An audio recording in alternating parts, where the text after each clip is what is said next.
র্যাবের সূচনা লগ্ন হতেই র্যাব বিভিন্ন ধরনের বড় বড় অপরাধী যেমন মাদক ব্যবসায়ী, অস্ত্রসহ সন্ত্রাসী, হত্যাকারী, ধর্ষক, অপহরণকারী, জাল টাকার ব্যবসায়ী সহ বিভিন্ন ধরনের ছোট ও বড় অন্যান্য অপরাধী ধরে আসছে। এরই ধারাবাহিকতায় র্যাব-৩-এর একটি বিশেষ অভিযানিক দল গোপন তথ্যের ভিত্তিতে এবং তথ্য প্রযুক্তির সহায়তায় জানতে পারে যে ডিএমপির তালিকাভুক্ত শীর্ষ মাদক ব্যবসায়ী এবং অস্ত্রসহ সন্ত্রাসী মোশাররফ হোসেন ওরফে পিচ্চি মোশাররফ রামপুরা এলাকার একটি বাসায় অবস্থান করছে। উক্ত তথ্যের ভিত্তিতে আমরা একটি বিশেষ অভিযান পরিচালনা করি এবং পিচ্চি মোশাররফকে গ্রেফতার করতে সক্ষম হই।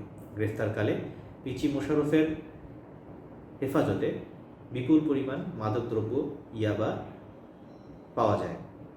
পরবর্তীতে জিজ্ঞাসাবাদের মাধ্যমে মোশাররফ আমাদেরকে তার একটি অবৈধ অস্ত্রের লুকায়িত অবস্থান সম্পর্কে জানায়।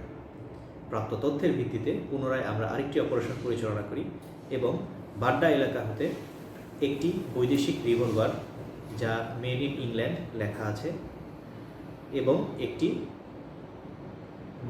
এক রাউন্ড গুলি উদ্ধার করতে সক্ষম হই। উল্লেখ্য যে এই পিচ্চি মোশাররফের বিরুদ্ধে ডিএমপির বিভিন্ন থানায় একাধিক মামলা রয়েছে।